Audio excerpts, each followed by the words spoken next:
మీరున్నారు బయట ఉన్నారు ఏ రోజైనా వాళ్ళ గురించి మేము మాట్లాడామా? మా గురించి ఎందుకు మాట్లాడతారు? నువ్వు పొలిటికల్ గా ఉంటే పొలిటికల్ గా ఫైట్ చేయండి. ఇస్తే బయలు పెడతాను. అదే పని వచ్చాము.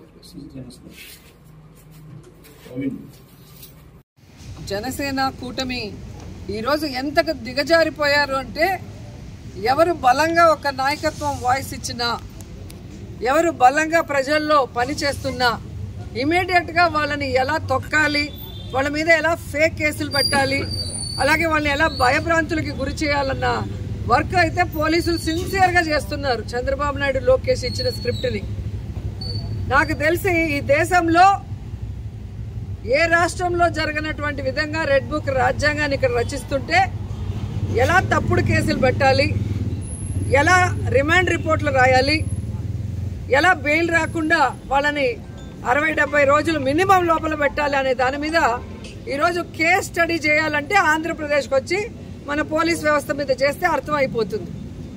ఈరోజు 1 కాదు 2 కాదు, ఈ సంవత్సర కాలంలో ఎన్ని తప్పుడు కేసులు పెట్టారు, ఏ విధంగా రిమాండ్లకు పంపిస్తున్నారు, సుప్రీంకోర్టు హైకోర్టు కూడా వీళ్ళకి మొటిక్కాయలు వేసినా కూడా ఇంకా బుద్ధి రాకుండా అవే సెక్షన్స్ తో మళ్లీ రిమాండ్కి పంపించాలన్న ప్రయత్నం చేస్తున్నారో ఒకసారి మీడియా మిత్రులు తెలుసుకోవాలి. దీన్ని ప్రజలకు కూడా తెలియజేయాలని కూడా కోరుకుంటున్నాను. ఈరోజు నగిరి విషయానికి వస్తే, ఇక్కడున్న ఎమ్మెల్యే గాలిలో గెలిచిన గాలిగాడు, కరోనాలో ప్రజలతో లేడు, ప్రజల్ని పట్టించుకోలేదు, ప్రజలకు ఒక చిన్న పని కూడా చేయలేదు. ఆ తర్వాత ఏ రోజు కూడా ప్రజలలో ఆయన లేడు. ఈవీఎంల మ్యానిపులేషనో లేకపోతే గాల్లో గెలిచాడో ఆ దేవుడికి తెలియాలి. నగిరి నియోజకవర్గంలో గెలిచిన రోజు నుంచి ఈ రోజుటి వరకు ఒక్క అభివృద్ధి కార్యక్రమం చేశాడా? కేవలం దోచుకోవటం, దాచుకోవటం. ఈరోజు ఇసుకలో పట్టుబడ్డ వాళ్ళంతా తెలుగుదేశం పార్టీ వాళ్ళు, ఎమ్మెల్యే భానుప్రకాష్ కి ముఖ్య అనుచరులు. నిజంగా ఈరోజు మీరు చూడాలి, ఇంత పెద్ద పెద్ద టిప్పర్లు ఇసుకని డంప్ చేసుకొని తమిళనాడుకి వెళ్తున్నాయి. ఎక్కడి నుంచి వెళ్తున్నాయ్యా అంటే, రాజంపేట నుంచి తిరుపతి మీదుగా నగిరికి వచ్చి ఇక్కడ డంపింగ్ చేసుకొని వెళ్తున్నాయి. అంటే ఇది వైఎస్ఆర్సీపీ అధికారంలో ఉందా, కూటమి ప్రభుత్వం అధికారంలో ఉందా? ఈరోజు రాజంపేట నుంచి చూస్తే తెలుగుదేశం పార్టీ ఎమ్మెల్యేలు, తిరుపతిలో జనసేన ఎమ్మెల్యేలు, వీళ్ళు అఫీషియల్స్ తో పోలీసులతో మైనింగ్ వాళ్ళతో కొల్లుడై ఈ విధంగా టిప్పర్లు, ఇదేం సైకిల్ బైక్ కాదు, ఒక చిన్న బ్యాగ్ లో పెట్టుకొని దాచి పెట్టుకొని వెళ్ళటానికి ఇంత పెద్ద కంటైనర్లు ఈ విధంగా రాజంపేట నుంచి వెళ్తుంటే ఏం చేస్తున్నారు సంవత్సర కాలం పోలీసులు, మైనింగ్ వాళ్ళని అడుగుతున్నా. అరెస్ట్ చేయడం జరిగింది.